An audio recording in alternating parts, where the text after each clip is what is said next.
right, I think we're live. Good morning. Good morning. Mm, let's get started. So, good morning and happy Christmas Eve. Good morning. Happy Christmas Eve. So today I want to get here on here and talk about why sleep meds stop working for people and what your nervous system is really doing. Okay. And then also too, before I get into it, I want to let you know that this is not medical advice. If you are taking medications for sleep or any other medications, I'm not advocating that you stop, and you always need to speak to your doctor before stopping medication, starting medication. Always consult with your doctor, okay? So I say that in your best interest. This is not medical advice, just education. So let's get into it. If you ever take forever to fall asleep, you wake up every hour and you're doing all the right things, right? You're doing all the right things. This is not a discipline problem, okay? So I want you to understand that this isn't something that you fell off the wagon and you just can't get it together. You don't have the right habits, because I hear this a lot. And this is not a discipline problem, okay? It's a nervous system problem. It goes down deep into the subconscious. And really the system that's more automatic, the system that you don't see, right? That you're not aware of, down at that real basic level of your nervous system. And so what I'm going to do here on this live is I'm going to break down why your sleep stays the same, which is light sleep, why you always feel like you're only getting light sleep, and really what hyper alert sleep looks like. Okay. Um, and three tools, actually two, to help you downshift tonight. Not just why you're a light sleeper, but also what you can do to begin to get that deeper sleep. Okay, so let's talk about this. So do you take 1 to 2 hours to fall asleep? Is that something that you're used to, right? And then you wake up every 45 minutes, let's say. This is something that's totally common that I hear. It's like your brain is on patrol, like your body won't actually physically power down. Okay. And that's not you just being dramatic. That's like I said, your nervous system that won't fully power down. Okay. So I always say this. I probably sound like a broken record, but you're not broken. Okay. You're not broken, and you're not out of control. You're not falling apart because your sleep hygiene may be even good too, right? And it doesn't mean that it's not working. It doesn't mean that you turning off the lights and not looking at screens like you're not supposed to, or watching dramas or anything mentally stimulating before bed. All of that you may have down packed. You may have all of that, all the sleep hygiene tips down packed. And a lot of people who deal with stress or deal with burnout and anxiety problems and trauma history, and they're still thinking about the relationship 5 or 10 years ago before they get to bed, or just years of pushing. They have a body that learned one job at night, right? Especially the people that work that night. And that message that your body has learned automatically, deeply, is stay ready, right? Stay on guard, stay ready. So here's the simplest way that I can get you to think about this, right? Sleep isn't a skill. It's really like a permission slip. It's a permission slip that your body gives when you feel safe, okay? It's not something that you get, because I hear this a lot. I want to get sleep. I want to get better sleep, but you don't get better sleep, right? It's kind of like a relationship. You don't get a good relationship. You become a good person that attracts a good relationship, right? It's kind of like the same thing, right? So sleep isn't a skill. And when you're working every hour and your system is staying in light sleep because it's scanning and it's looking for tasks that you need to do or threats internally that you're not even aware of, that's not because you're weak, okay? And this isn't medical advice. It's just education. That's when the meds help you knock out, but they don't always teach your body safety. Okay, let's just keep it real, because I hear this a lot. You know, people are taking trazodone and Ambien and all these different medications that will help you like sedate, sort of sedate you, but they don't really treat the underlying problem. Okay. And once again, this is not medical advice. I'm just something that I commonly hear working with clients. So you can still get so you still get that deep sleep, but it's fragmented sleep.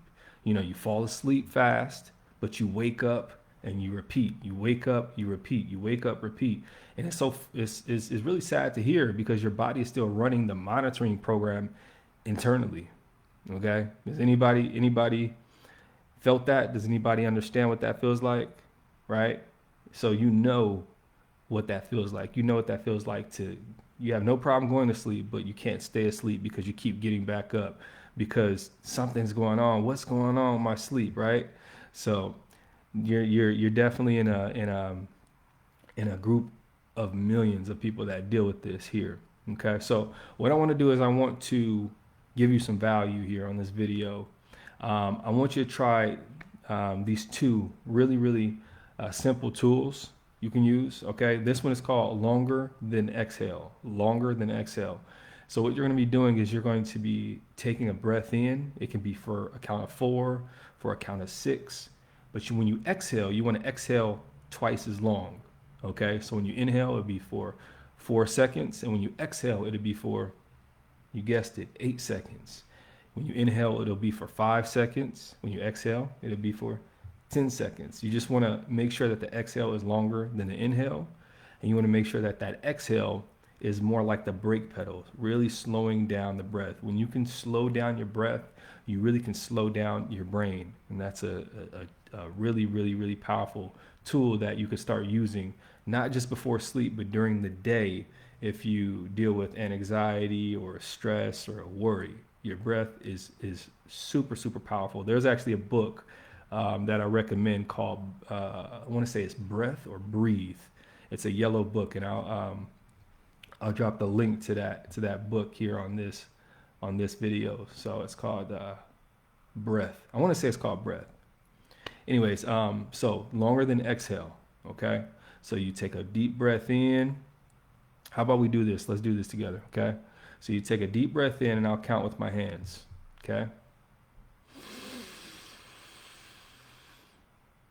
You slightly hold at the top, and then you exhale for 8.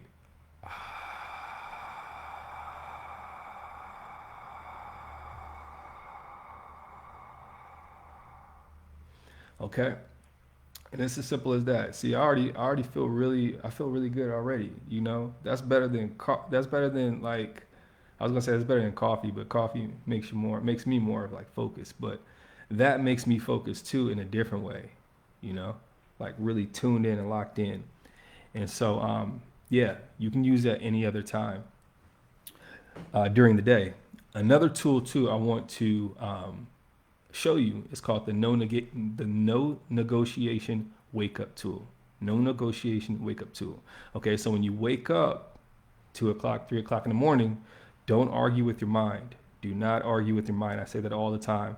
What you want to do, because your mind is going to continue to come up with thoughts and things that you have to do and old relationships and things you should have said and the things you should have did, and 5 years ago you should have took care of that. 10 years ago, it's going to drive you mad because your mind is built like that. It's supposed to stay on worry mode and try to keep you out of danger. You know, what if your mind didn't do none of that? Then you would stay stuck and you wouldn't go anywhere, right? So it actually makes sense that your mind is running, especially during these times where you have this sleep time. Your mind is just as loud as ever because it's trying to prepare you to, you know, make sure that you're safe. That's what your brain is designed for, to keep you safe. So that's why those thoughts start coming up like an avalanche of thoughts. So this is called the no negotiation wake up tool. Okay, when you wake up, don't argue with your mind. What you're going to simply say is, there's nothing to solve. Okay, you can even talk to your body like it's a friend. You know, body, there's nothing to solve right now. There's nothing to solve right now. We're safe. Okay, nothing to solve right now. We're safe. Back to neutral. There's no emergency. Okay. You say that, you repeat that a few times, you do the longer than exhale tool, and then you return to that breath.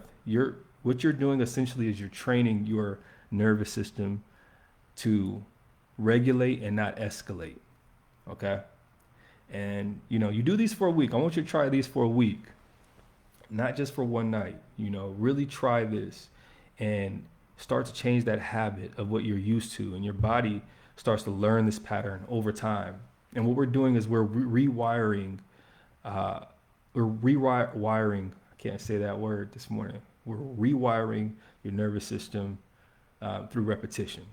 Okay, the same way you learn how to ride a bike, brush your teeth, many tasks, tie your shoes. We don't think about these things. Drive a car.